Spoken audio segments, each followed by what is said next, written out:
जनतेला सुद्धा प्रश्न पडतोय की हे नेमके आहेत कुठे आणि हे डिलिमिटेशन मध्ये काय करणार आहे. तर तुम्हाला विश्वास आहे का की जे तुमच्या सोबत होते किंवा असं दाखवतायत की आहेत ते खरंच तुम्हाला दिल्लीमध्ये सुद्धा मदत करतील?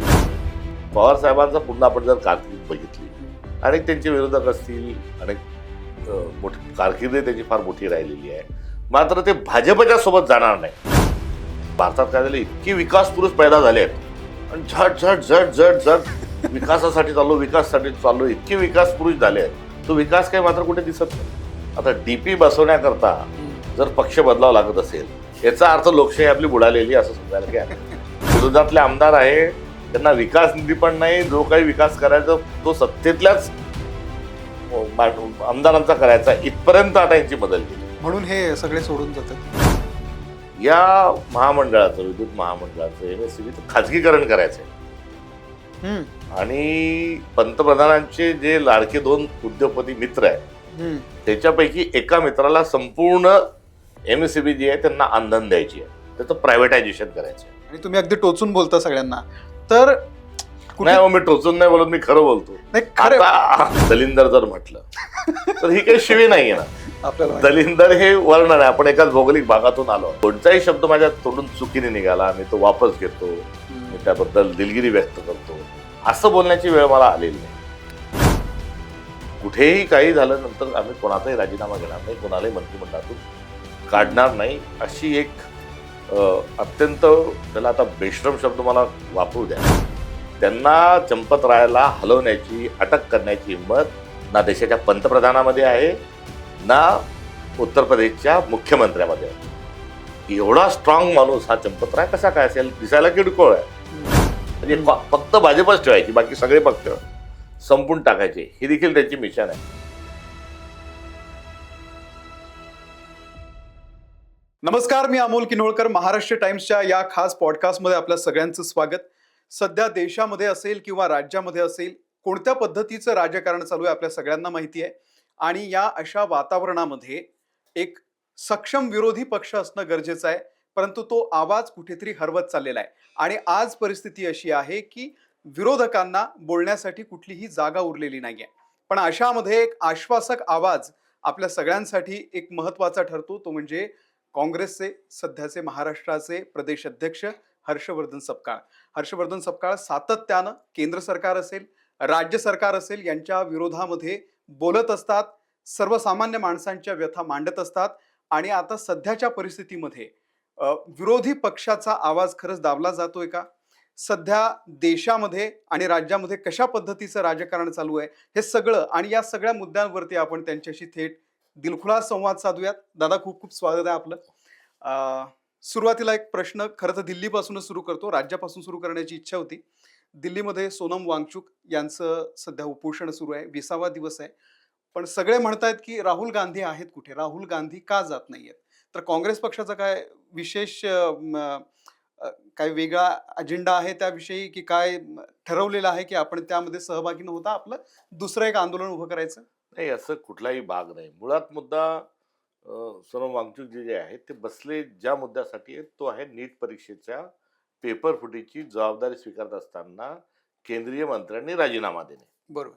ते राजीनामा द्यायला तयार नाही. काँग्रेसने त्यांच्या राजीनाम्याची मागणी केली नाही तर आंदोलनही केले. राहुल गांधी छात्रों की गुंज नावाचं एक कॅम्पेन घेत असताना सर्वदूर जातात आहे. आधी त्यांचा डेहराडूनला कार्यक्रम आहे आणि आम्ही देखील सातत्याने तीच मागणी रेटून धरतो. आणि नीटचा पेपर हा यावेळेस पहिल्यांदा फुटलाय असं नाही, तर यावेळेस तो 71व्यांदा फुटला. मागच्या संसदेच्या अधिवेशनामध्ये राहुल गांधींनी संसदेमध्ये सर्वांना विनंती केली, सरकारलाही केली, की आपण पक्ष सोडून, अभिनय सोडून, एक सिस्टीम बिघडली आहे ती दुरुस्त कशी करता येईल, त्या अनुषंगाने आपण त्याच्यावर चर्चा करू. कुठलाही आरोप प्रत्यारोप करणार नाही, राजकीय आरोप आम्ही करणार नाही, हे तुम्हाला बिलकुल मी या ठिकाणी ठामपणे सांगतो, हे आश्वासनही दिलं. आणि 70 वेळेस नीटचा पेपर फुटला आहे. बरोबर. याच्यावर चर्चा होणं अपेक्षित आहे, अन्यथा आगामी जो पेपर आहे तोही फुटल्याशिवाय राहणार नाही.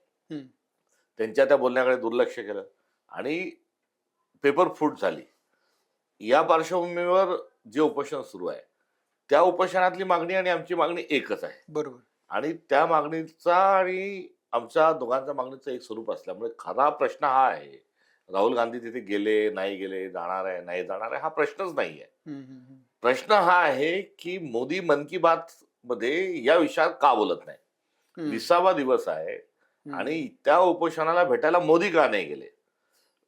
धर्मेंद्र प्रधान जे आहेत, त्यांनी राजीनामा का नाही दिला, बरोबर. हे मूळ मुद्दे आहे. मात्र या मुद्द्याच्या ऐवजी डायव्हर्ट करण्याचं जे तंत्रज्ञान हम्म, आहे हम्म, त्याचा कुठेतरी वापर, एक नेरेटिव्ह नावाचा एक परवलीचा शब्द अलीकडच्या काळात हम्म, माध्यमांमध्ये आणि राजकारणामध्ये आलाय, हम्म, तो कुठेतरी डायव्हर्ट करण्याचे कौशल्य कुठेतरी वापरलं जाते. हम्म. सोनम वांगचूक जे पहिल्यांदा उपोषणाला बसले नाही, हम्म, याआधी 370च्या नावाखाली हम्म, लद्दाखच्या लोकांचे अधिकाराचं हरण झाल्यानंतर ते 1 महिन्याच्या पेक्षा अधिक काळ याआधी उपोषणाला बसले होते. हम्म, हम्म. त्यांच्या उपोषणातले मुद्दे आणि काँग्रेसचे मुद्दे, कारण स्थानिकांना भूमिपुत्रांना अधिकार मिळाला पाहिजे, त्यांना सर्व शेड्यूल ट्राईबमध्ये ज्या सवलती आहेत त्या अधिक मिळाल्या पाहिजे, त्यांचं सेटलमेंट झालं पाहिजे. हम्म. या मुद्द्याच्या अनुषंगानं देखील काँग्रेस जी आहे ती या मुद्द्यासोबतच होती. बर. दरम्यानच्या काळामध्ये सोनम वांगचूक जे आहे राष्ट्रविघातक कार्यवाही करतात वगैरे वगैरे वगैरे, हम्म, अशा आरोप करून भाजपने त्यांना जेलमध्ये देखील टाकलं, हो. राजस्थानच्या जेलमध्ये ठेवलं. हम्म, तर मूळ मुद्दा भारतीय जनता पक्ष हम्म, हा त्यांच्याशी, सोनम वांगचूकशी, त्यांच्या मागण्यांशी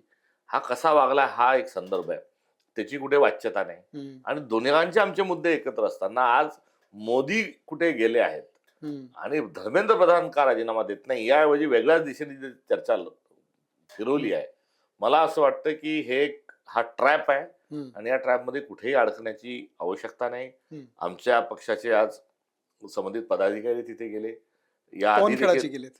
पवन खेराजी तिथे गेले, हम्म, हम्म. याआधी अरुणाचल भवनला, लद्दाख भवनला सोनम वांगचूक असताना मी अखिल भारतीय काँग्रेस कमिटीच्या पंचायत राज संमेलनाच्या पंचायत राज समितीचा अध्यक्ष असताना मी देखील वांगचूकजींना भेटून समर्थन द्यायला या लद्दाखच्या भूमिपुत्राच्या अनुषंगाने गेलो होतो. हम्म, हम्म. कुठे असा विरोध असण्याचा आणि विरोधाभास असण्याचा विषय नाही, किंबहुना आमचं दोघांचे म्हणणं एकच आहे.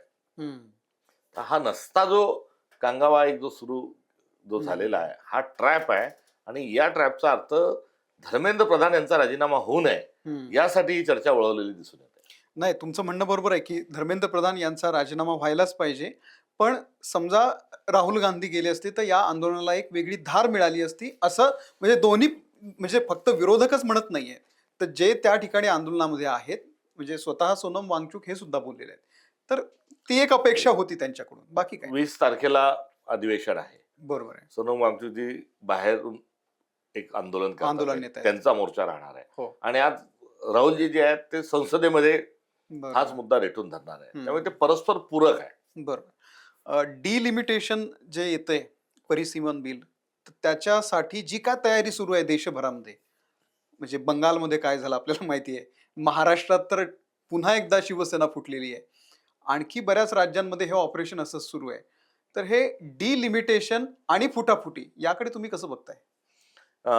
3 गोष्टी सध्या भारतात सुरू आहे. हम्म, पहिली जातीनिहाय जनगणना सुरू आहे, जातीनिहाय हम्म, नाही. हम्म, जनगणनेच्या अनुषंगाने एक डाटा येईल, बर. म्हणजे डिलिमिटेशनच्या अनुषंगानं एक आधार. हम्म, दुसरा जो आहे की वन नेशन वन इलेक्शन जी कमिटी झाली होती त्याच्या बैठकावर बैठाने ताबडतोबीनं अहवाल बाहेर त्याचा येईल, हम्म, ही एक प्रक्रिया सुरू आहे. आणि तिसरी जी आहे, हे विधेयक पारित करण्याकरता बाय हुक बाय क्रूक कसं का साम दाम दंड भेद नीतीचा वापर करून, नवे नव्हे तर पैसा आणि ब्लॅकमेलिंग हे 2च गोष्टी आहेत, या माध्यमातून जे आवश्यक जे बहुमत आहे ते मिळवण्याचा प्रयत्न आहे. बरोबर. या सर्व एवढा अट्टहास का, हम्म, एवढी घाई का, ही घाई गडबड का? 2029ला निवडणूक आहेत. बरोबर. त्यामुळे एका परिपक्व चर्चेनंतर हम्म, आपण कोणतंही पाऊल पुढे उचललं पाहिजे. मात्र या 3 गोष्टींची सांगड घालून यामध्ये जातीय दंगली घडून आणण्याचं फोडणी देत असताना हम्म, लोकसभा ही बरखास्त करायची आणि मध्यवर्ती निवडणुका घ्यायच्या, असं एकंदरीत आपल्या देशामध्ये आज सुरू आहे. हम्म, आणि डिलिमिटेशन करत असताना मतदारसंघांची रचना अशी करायची, हम्म, हम्म, त्याच्यामध्ये फोडा तोडा राज्य करा, ही जी इंग्रजांची नीती आहे, जी जशीच्या तशी संघाने आणि पुढे भाजपने घेतली आहे, तर एक अराजकतेचं स्थिती निर्माण करायची, एक जातीवादाची स्थिती निर्माण करायची, हम्म, जातीय दंगली मोठ्या प्रमाणात करायच्या. त्या पार्श्वभूमीवर निवडणुका घ्यायच्या, कारण आता भारत पाकिस्तान वगैरे जे काही होतं, हम्म, काही हल्ले बिल्ले करून घेणं वगैरे, हे काही आता हम्म, शक्य नाही, कारण ते अमेरिका आणि तो जो आहे तो एक वेगळा विषय आपल्या ठिकाणी. त्यामुळे हे असं एक कारस्थान माझं बोलत असताना राजकीय आरोप आपल्याला वाटेल. मात्र शांत डोक्याने आपण जर याच्याकडे बघितलं तर यामध्ये निवडणुका घ्यायच्या आणि त्या निवडणुकीनंतर संविधान बदलायचं आणि एक हाती सगळी सत्र जी आहे, सत्ता जी आहे ती भारतीय जनता पक्षाने स्वतःजवळ ठेवायची, हे त्यांचं कारस्थान आहे. वन नेशन वन इलेक्शन इथं एवढाच विषय नाही हा वन नेशन वन एक्झामिनेशन आहे की आम्ही म्हणून तेवढेच पोरं पास झाले पाहिजे. नीट जी आहे ते वन नेशन वन एक्झामिनेशन आहे. आणि वन नेशन वन पार्टी म्हणजे फक्त भाजपच ठेवायची, बाकी सगळे पक्ष संपून टाकायचे, ही देखील त्यांची मिशन आहे. आणि मला एक थोडस मार्मिक वक्तव्य करू द्या, पुढे चालून वन नेशन वन चॅनलच ठेवायचं आहे. इतरत्र सर्व चॅनल जे आहेत ती ठेवायची नाही. या दिशेने ही सर्व चालू असलेली ही वाटचाल आहे. त्यासाठीचा हा हट्ट आहे. मुळात डिलिमिटेशन जे आहे, या डिलिमिटेशन कडे मधून काय, शेवटी आपण एक प्रतिनिधी पाठवतो, म्हणजे आपलं प्रतिनिधित्व आहे. पार्लमेंटमध्ये किती लोक असले पाहिजे, काय असले पाहिजे, याची खूप सारासार चर्चा होऊन ही सदस्य संख्या आपली ठरली आहे. बरोबर. आणि या सदस्य संख्येमध्ये विविधता में एकता, भारत की विशेषता, हे देखील मूल्य आपण अत्यंत चांगल्या पद्धतीने जोपासलंय. कारण एकता व अखंडता आपल्यासाठी महत्वाची आहे. असं कुठलंही काम करता कामा नये की ज्याच्यामुळे देशाची सार्वभौमत्व जे आहे ते अडचण येतील. यामुळे सार्वभौमत्व अडचणीत येणार आहे. आणि ते कसं येणार आहे तर रिप्रेझेंटेशनच्या वर करणे ते दीडपट वगैरे दिसत आहे. मात्र महाराष्ट्राच्या वर सदस्यांची संख्या ही खूप मोठ्या प्रमाणावर राहणार आहे, ज्याला गायपट्टा आपण म्हणतो. म्हणजे दक्षिणेकडची राज्य जे आरोप करतायत तथ्य आहे त्यात. तथ्य आहे. आपण मधात आहोत. दक्षिण आणि उत्तर असे दोन भाग निर्माण होतील. बरोबर. आणि दक्षिणेतला आवाज हा कमी होईल, महाराष्ट्राचा आवाज हा देखील तुलनेने कमी होईल. उत्तर प्रदेश, बिहार, मध्य प्रदेश वाढेल. म्हणजे एका विचारधारेचे किंवा एका सांस्कृतिक पट्ट्यातल्याच लोकांचा फार मोठा प्रतिनिधित्व त्यांना मिळेल आणि त्यांचा एक दबाव जो आहे तो सगळ्या व्यवस्थेवर राहील. पण जर आणि करायचं कुठेतरी बीज आपण रोवत आहोत एक विषमतेचे, आणि या देशाला विचलित करण्याचे बीजारोपण या विधेयकाच्या माध्यमातून चाललंय. त्यामुळे याच्यातून हिंसाचार होणार आहे. यामधून डिस्क्रिमिनेशन जे आहे की तिची एक भावना फार मोठ्या प्रमाणावर लोकांच्या मनात व्यक्त होणार आहे. त्यामुळे हे जसं दिसतंय तसं नाही, याच्यामध्ये बरेच कारस्थान आहे. बरं, या संदर्भात राजकीय माणूस म्हणून मी हे बोलतोय. आपण या संदर्भामध्ये जो मानववंशशास्त्रज्ञ आहे त्यांच्याशी जर आपण बोललो, गणेश देवीजी सारख्या लोकांशी, त्यांचं भाष्य बघा. जे नागरिकशास्त्र, राज्यशास्त्र घेऊन जे लोक काम करतात त्यांचं याच्या विरोधात मत आहे. सामाजिक कार्यकर्त्यांचं मत याच्या विरोधात आहे. आणि हा मुळातच जो आहे तो खूप एक गंभीर विषय आहे. मात्र गंभीर विषयाला आपलं भाजप कसं हाताळत आहे की टीएमसीचे 20 फोडले, शिवसेनेचे 6 फोडले, आणि जो सगळा काही व्यापार हा याच्यातून जो चालू आहे, यातून यांचा जो हट्ट आहे, यांचा असणारा जो हा हट्ट आहे, हा सगळ्या माझ्या यांच्यावरच्या आरोपांना कुठेतरी सत्य असल्याच्या दिशेने हा आपल्याला उंगली निर्देश करतोय. थोडस राज्यात जर आला आपण तर महाविकास आघाडी अस्तित्वात आहे आता सध्या? महाविकास आघाडी म्हणून आम्ही 2 निवडणुका मागच्या लढलो. बरोबर. लोकसभेमध्ये आम्हाला भरपूर यश मिळालं, विधानसभेमध्ये आम्हाला बिलकुल फार कमी जागा सर्वांनाच आम्हाला मिळाल्या, आणि त्या 2 निवडणुकांमध्ये आम्ही होतो. मात्र आज आहे, नाही आहे, उद्या राहील, नाही राहील, याचा एकच निकष आहे. तो म्हणजे भारतीय जनता पक्षाच्या दंडेलशाही विरुद्ध, भारतीय जनता पक्षाच्या असंवैधानिक वर्तनाबद्दल, भारतीय जनता पक्षाच्या लोकशाही डुबवणाऱ्या त्यांच्या असणाऱ्या एकंदरीत वागणुकीच्या विरोधात लोकशाहीवादी लोकांनी, संविधानवादी लोकांनी, ज्यांना गणतंत्र लोकतंत्र त्यांना सर्वतोपरी आहे, अशा सगळ्यांनी एकत्र यावं. या निकषावर महाविकास आघाडी पहिले आणि नंतर इंडिया अलायन्स निर्माण झाला. त्यामुळे या मूल्यांच्या जे जे विरोधात आहेत ते लोक हे महाविकास आघाडीत आहेतच. पण जे आले होते ते आज नाहीयेत, ते कुठे आहेत ते त्यांना पण माहिती नाहीये. असं जनतेला सुद्धा प्रश्न पडतोय की हे नेमके आहेत कुठे आणि हे डिलिमिटेशन मध्ये काय करणार आहेत.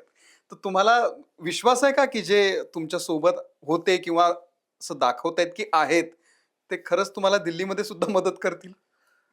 आता यामध्ये शिवसेनेचे 6 खासदार गेल्यानंतर आता त्यांचे 3ची संख्या आहे, त्या अनुषंगानं आणि भारतीय जनता पक्षाच्या संदर्भात त्यांचा विरोध जो आहे तो कायम आहे आणि आपसूक इंडिया अलायन्स मध्ये म्हणून आम्ही सोबतच आहोत.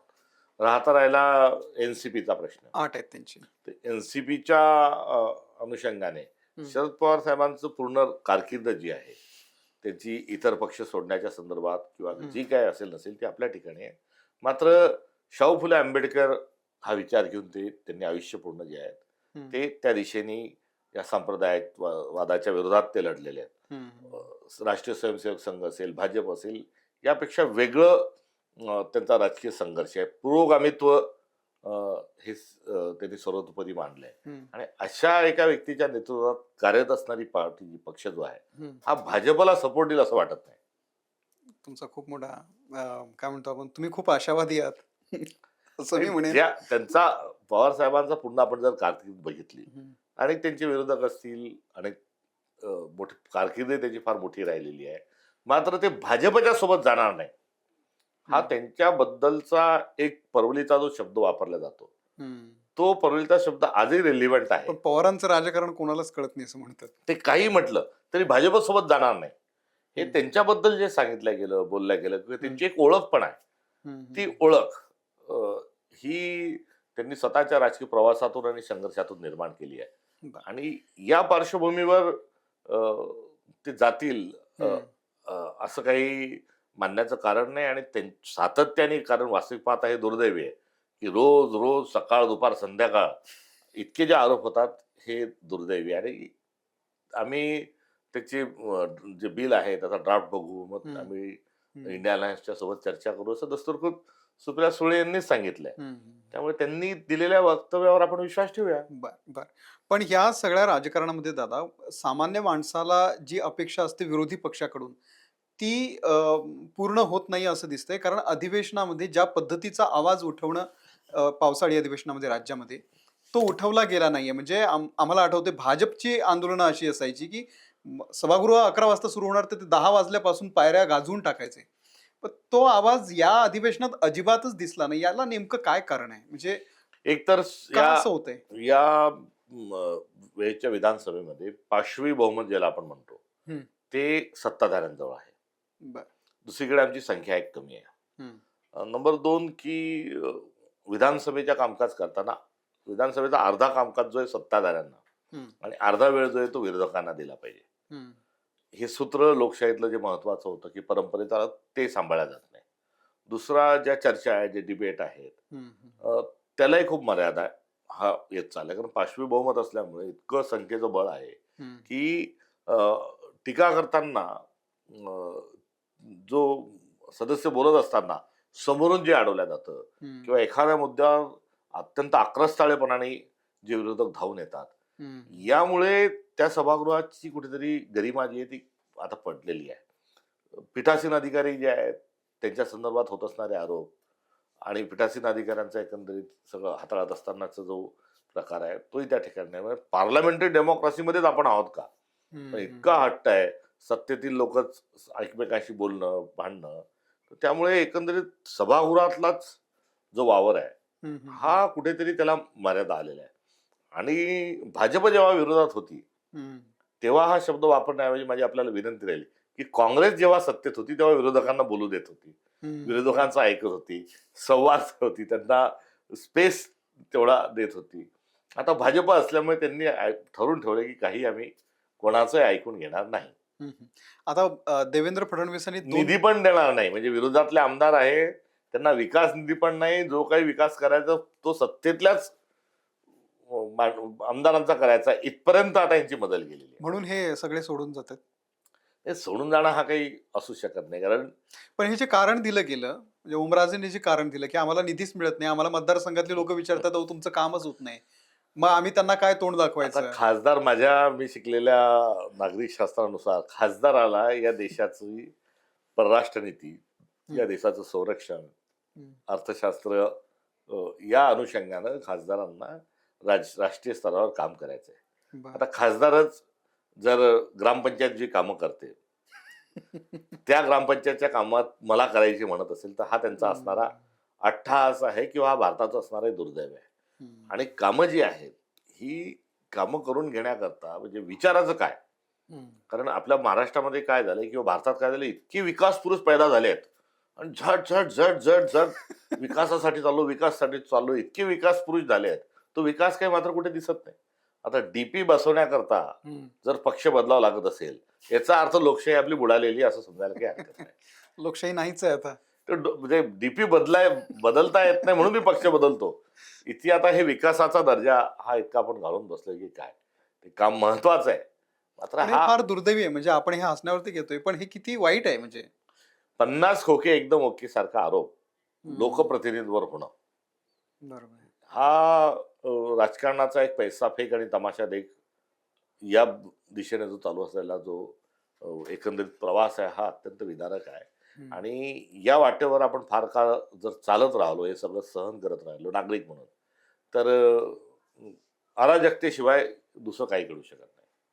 आता देवेंद्र फडणवीसांनी कर्जमाफी आणि ते काय वीज बिल जे कोणाचं अडकलेलं होतं आधीचं ते माफ केलं. तर हे निर्णय अचानक मध्येच आले. त्याबद्दल तुमचं काय? ही कर्जमाफी जी आहे ती तर यांनी संपूर्ण कर्जमाफी करू म्हणजे टायटल क्लिअर होतं. जाहीरनाम्यात. असं ते हातात वगैरे बोर्ड सगळं घेऊन त्यांचं वचन होतं. ते त्यांनी तर काही पाळलंच नाही, कारण इतक्या अटी शर्ती ठेवल्या. आणि त्यानंतर ती काही कर्जमाफी जी काही आहे फसवी ती आली. आता त्याची कथा आहे, फार वेगवेगळ्या आहेत. अटी टाकणं, मग त्या अटी काढणं. आता सगळं झाल्यावर आता इन्कम टॅक्स मध्ये ज्यांची नावं आहेत ते आम्ही घेणार नाही असं त्यांनी निर्णय घेतला. ही काही हरकत नाही, योग्य आहे. त्यासाठी पत्र लिहिलं आता केंद्राला, आणि केंद्राच्या मंत्र्याला सांगितलं की ती माहिती जरा उशिरा पाठवा, म्हणजे तेवढी कर्जमाफी लेट करता येईल. मग कर्जमाफी ही एकीकडे फसवी आहे तर दुसरीकडे लबाडाचा अवतन जेवल्याशिवाय खरं नाही असं देखील कुठेतरी आहे. त्यामुळे तो एक भाग झाला. आता त्याचं भिजत घोंगडं असताना, लाडक्या बहिणी 1 कोटीचा संख्या कमी केलेली असताना त्यांनाही 1.5 कोटी द्यायचे होते, तोही भाग अलबत्ता निराळा. हे सगळं करण्यासाठी यांच्याजवळ पैसे नाहीत. कर्जमाफीसाठी पैसे नाही, लाडकी बहीण देण्याकरता पैसे नाही, शाळा ज्या आहे आपल्या त्या तगवण्यासाठी वाचवण्यासाठी त्याच्यासाठी यांच्याजवळ पैसे नाही, नवीन रोजगार निर्माण करण्याकरता पैसे नाही. मात्र यांच्याजवळ समृद्धी महामार्ग करण्याकरता, शक्ती महापेठ करण्याकरता आणि हे जे एमएससीबीचे जे पैसे वीज मंडळाचे ते देण्याकरता यांच्याजवळ पैसे. हे वीज मंडळाला दिलेले पैसे नाही आहेत. ही जुनी थकबाकी जी आहे त्याची तर मागणी पण नव्हती. शेतकरी मागणी करत नव्हते, विरोधक कुठे करत नव्हते. मात्र त्याच्यात एक अडचण आली. अडचण काय आली की या महामंडळाचं, विद्युत महामंडळाचं, एमएससीबीचं खाजगीकरण करायचंय. आणि पंतप्रधानांचे जे लाडके 2 उद्योगपती मित्र आहेत त्याच्यापैकी एका मित्राला संपूर्ण एमएससीबी जी आहे त्यांना अंधन द्यायची आहे, त्याचं प्रायव्हेटायझेशन करायचं आहे. आणि ते प्रायव्हेटायझेशन करताना आउटस्टँडिंग जी रक्कम आहे ती असताना ते हस्तांतरित होऊ शकत नाही, किंबहुना त्या रकमेसहित लाडक्या व्यापाऱ्याला ते देणं हे योग्य होणार नाही. म्हणून तो त्या उद्योगपतीसाठी टाकलेला हा रेड कार्पेट आहे. त्यामुळे प्रसंगी कर्जमाफीची रक्कम बाजूला ठेवून पहिले आम्ही आता ही विजेची थकबाकी देऊ आणि मग ते सगळे बॅलन्स शीट क्लिअर करू, म्हणजे टेक्निकली कोणती अडचण राहणार नाही, आणि ती सगळं वीज महामंडळ जे आहे ते खाजगीकरणाला, एका व्यापाऱ्याला अंधन देऊ. याचं कारस्थान आहे. आणि त्या कारस्थानासाठी देवेंद्र फडणवीसांनी मारलेला हा मास्टर स्ट्रोक आहे. पण दादा, हे विरोधक म्हणून कुठेतरी आवाज या सगळ्याचा उचलला पाहिजे. म्हणजे तुम्ही सातत्यानं बोलताय, आम्ही बघतोय. तुम्ही प्रत्येक विषयावरती तुमची एक कमेंट असते चांगली काहीतरी, आणि तुम्ही अगदी टोचून बोलता सगळ्यांना. तर नाही, मी टोचून नाही बोलत, मी खरं बोलतो. नाही, खरं आता अंधन नाही तर काय.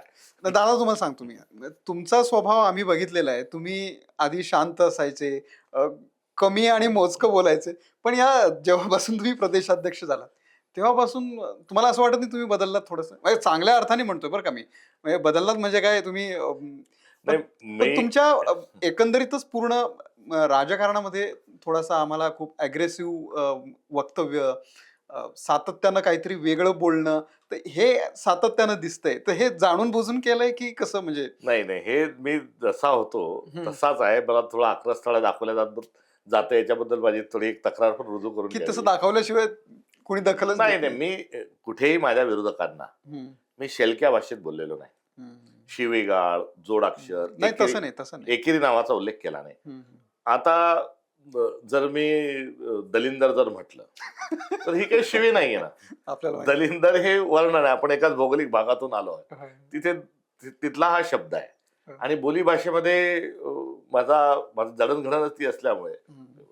मी क्रूरता ही संतोष देशमुख हत्याकांडाच्या पार्श्वभूमीवर हं. गृहमंत्री या नात्यानं देवेंद्र फडणवीस आणि औरंगजेब हे सारखेच क्रूर होते.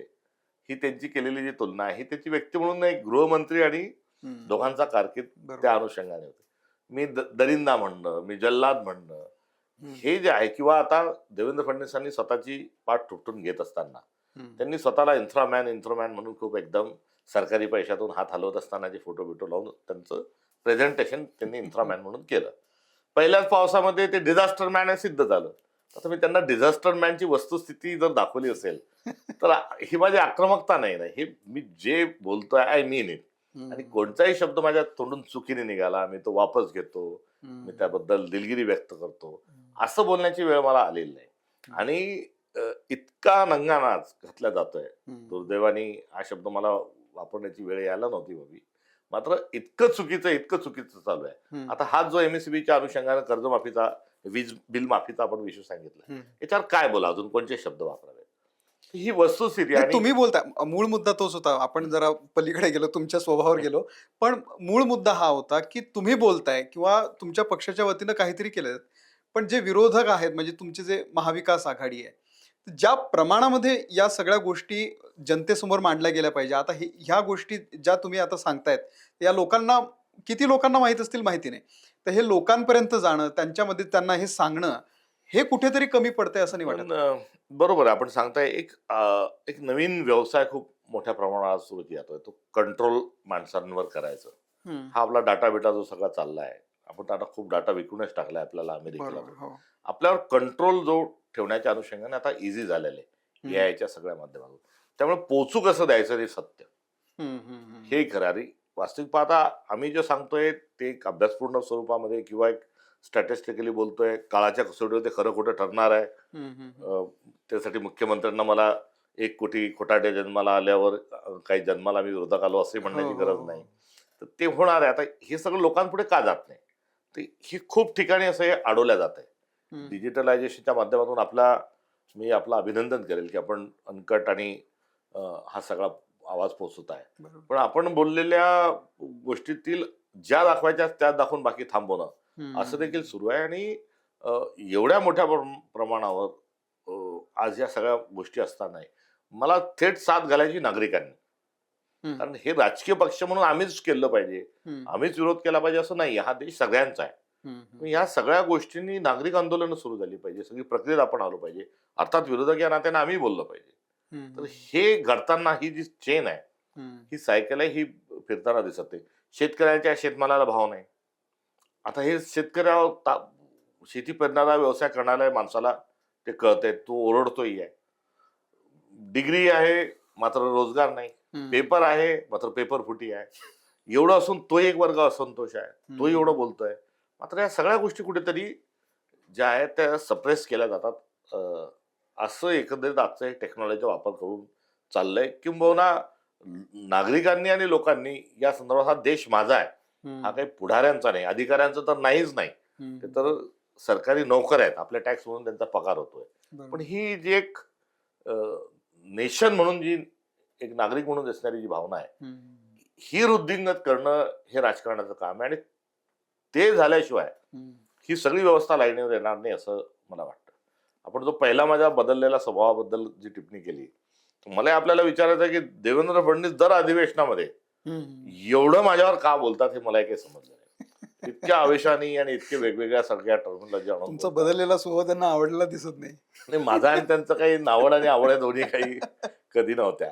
व्यवस्थेवर टीका कोणी करत असेल, हं. अटल बिहारी वाजपेयी या देशात त्यांच्याच पक्षाचे येऊन गेले, हं. त्यांनी जी सभ्यता गरिमा शिकवली ती ध्यानात घेतली पाहिजे. बरोबर. आणि तर माझाही कुठे काही तोल जात असेल तर हं. तो न जाऊ देण्याची देखील तपस्या आणि तोही प्रयत्न मला करावा लागेल. हं. पण आपण सांगता तशा स्वरूपामध्ये बरेच मला जुने ओळखणारे, नव्यांनी ज्यांची नाही तेही, हा मला म्हटलं मलाच आश्चर्य वाटतंय आणि मी सूचनांचं स्वागत करेल की खरंच तसा जर बदल झाला असेल तर मला तो आवडणार नाही तो जोपासायला. हं. जो तोंडावर बोला, स्पष्ट बोला, डोळ्यात डोळे घालून बोला आणि टू द पॉइंट बोला. अ, हे आता आपल्याला सर्वांना केलं पाहिजे, कारण अलीकडच्या काळात सोयीचं बोला, सिलेक्टिव्ह बोला, बरोबर. कोणी दुखवणार नाही ते बोला.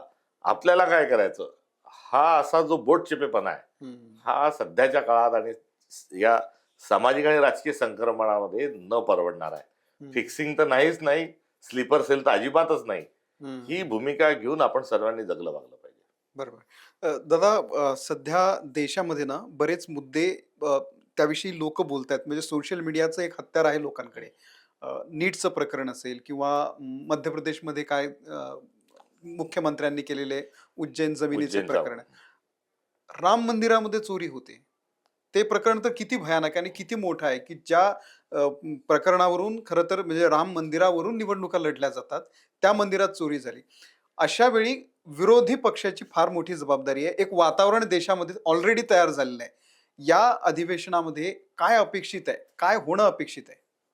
अ, मूळ एक मी तुम्हाला ती अडचण म्हणून नाही सांगितलं, एक वस्तुस्थिती म्हणून सांगतो, हं, की सरकारमधली जी लोक आहेत ही असहिष्णू आहेत. त्यामुळे मुके, बहिरे आणि आंधळे आहेत. हं, आणि त्यांना कुठेच व्यक्त व्हायचं नाही, कुठल्याच गोष्टींवर त्यांना अ, स्वतःहून कारवाई कुठची करायची नाही.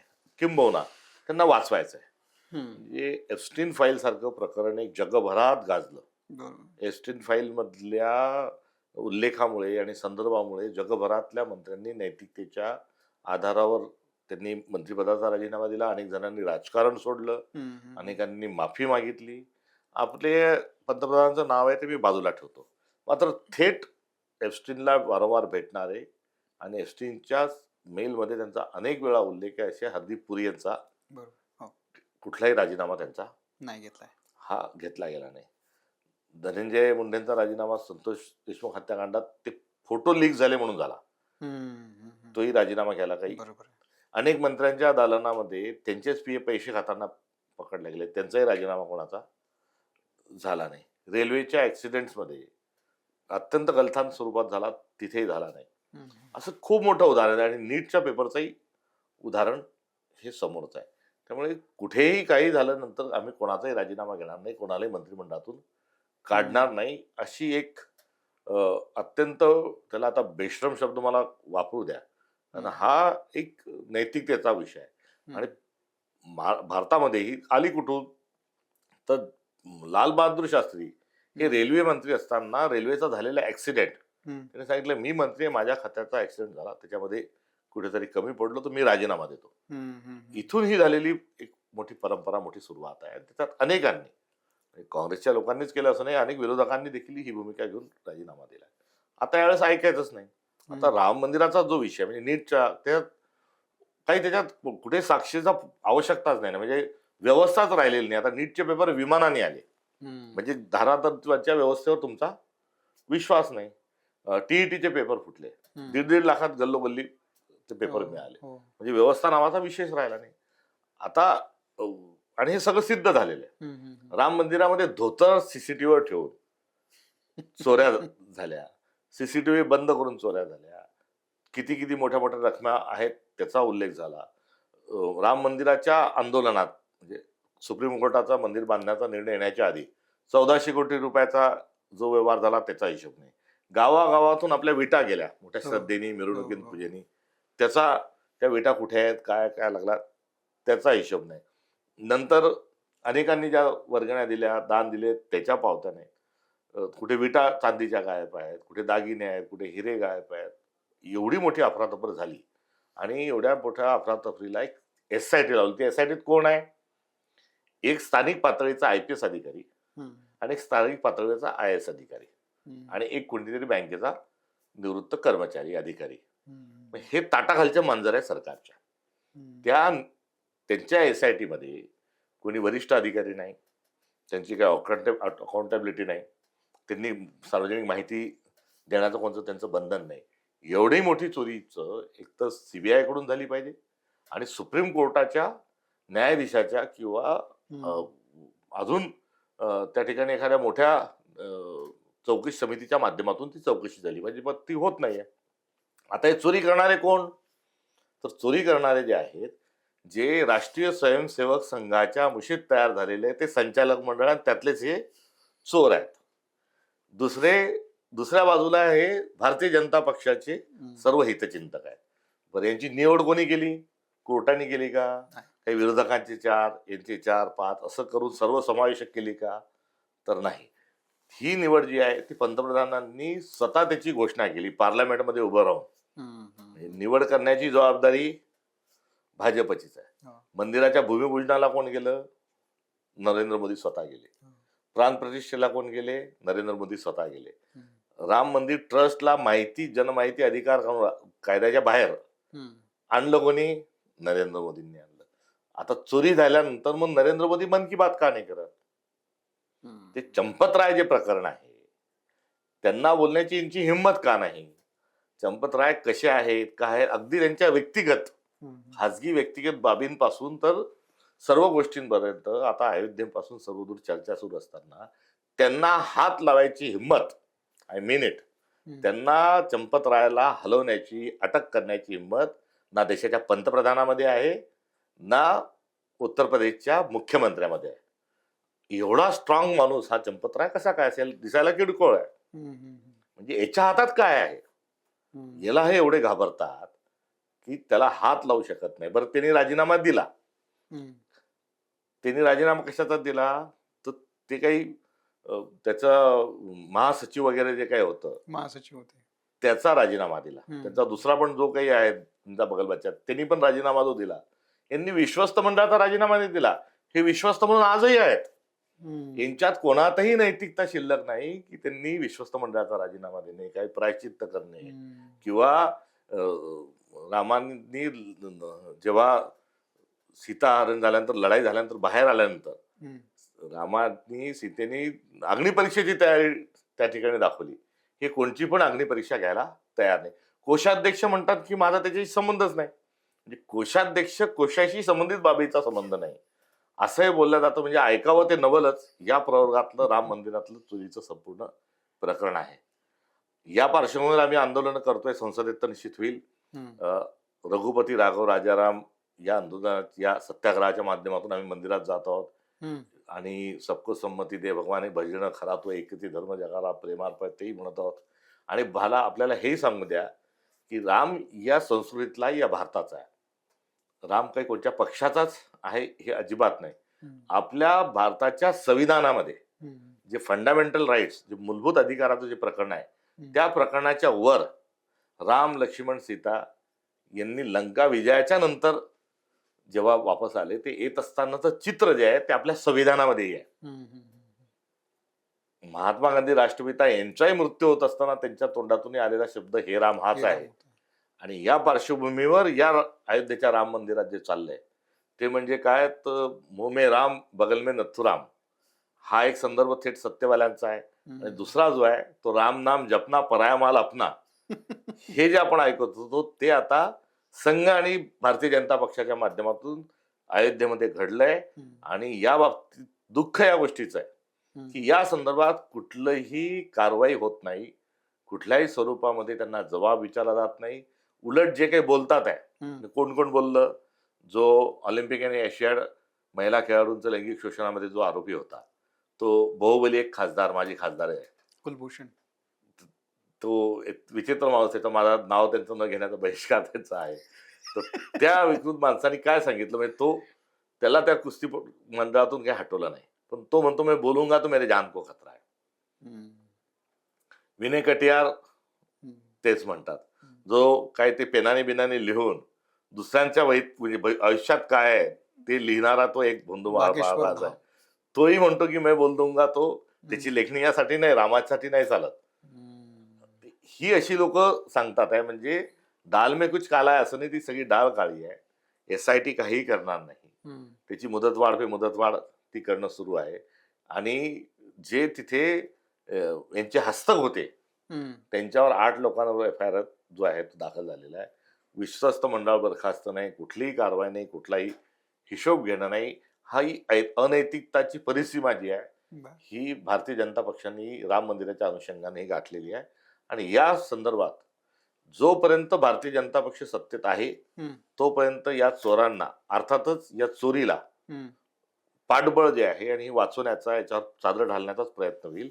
काँग्रेस सत्तेवर आल्यानंतर हम्म, संपूर्ण चोरीचं प्रकरण जे आहे आणि हम्म. काय काय कोणी कोणी कशी कशी चोरी केली बर. हे सिद्ध झाल्याशिवाय राहणार नाही, मी तुम्हाला आज सांगतो.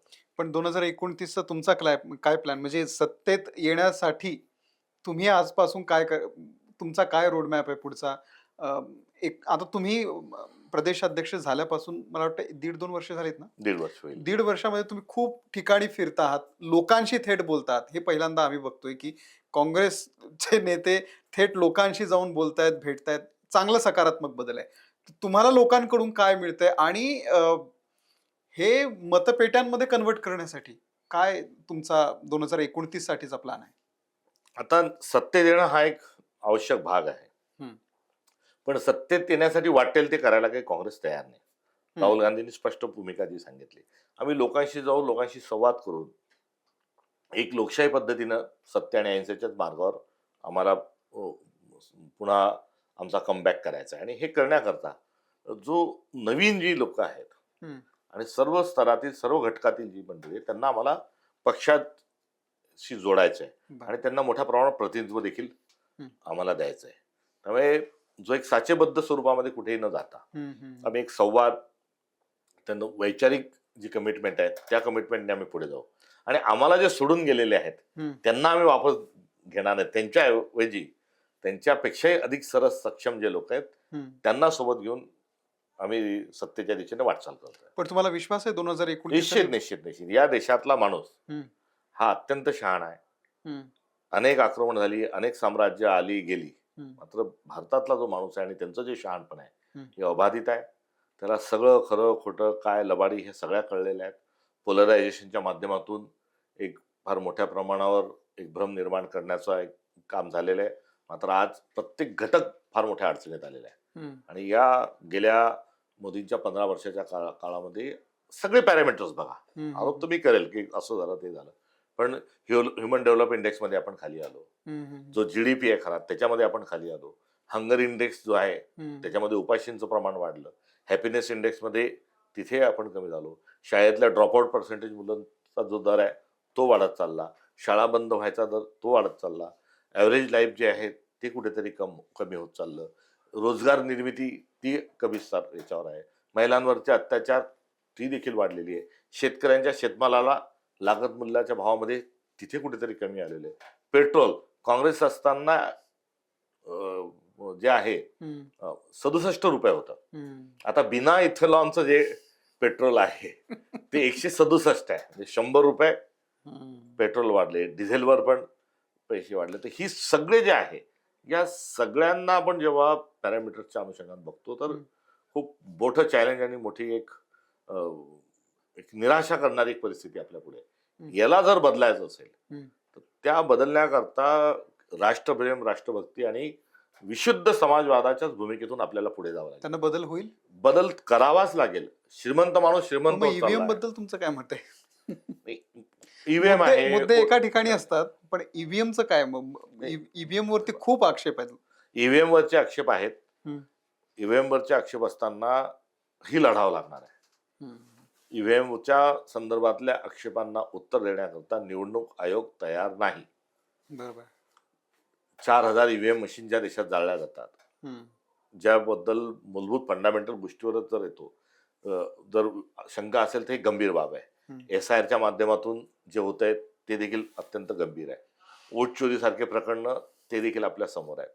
मात्र गणतंत्र, लोकतंत्र आणि स्वराज्य या दिशेने लढायचं तर आपल्याला लोकांची लढाई लोकांच्याच माध्यमातून लढावं लागणार आहे. अन्यथा या सगळ्या प्रश्नांचं उत्तर काय आहे की मग या व्यवस्थेवर विश्वास ठेवू नका, तुम्ही हातात शस्त्र घ्या. आणि ते हातात शस्त्र घेण्याची वेळ ही भारतीयांवर येऊ नये आणि अराजकतेची स्थिती, एक मोठ्या हिंसाचाराची स्थिती ही निर्माण होऊ नये. त्यासाठी त्याच्यावरचं औषध हेच आहे की लोकशाहीचा जागर करत असताना लोकांच्या माध्यमातून to the people, by the people, from the people या मूल्यांवरच विश्वास ठेवून जावं लागेल. अन्यथा लोकांना भडकवणे, माथे भडकवणे, हिंसाचार करणे ह्या फार गोष्टी सोप्या आहेत, मात्र त्याचे दूरगामी परिणाम आपल्या समाजावर खूप वाईट होत असतात. निश्चित. तुम्ही जो विचार घेऊन चालला आहात दादा, तो फार महत्वाचा आहे आणि असा विचार करणारे आणि असं विवेकी बोलणारे नेते महाराष्ट्रामध्ये, देशामध्ये फार कमी आहेत. तुम्हाला खूप खूप शुभेच्छा 2029 साठी आमच्याकडून. आणि तुम्ही आज वेळात वेळ काढून आलात, या सगळ्या विषयावरती व्यक्त झालात, बोललात, त्याबद्दल आपले तुमच्याशी आभार. बोलण्याचा आनंद जो आला त्याकरता आपला पण मी आभारी आहे. थँक्यू.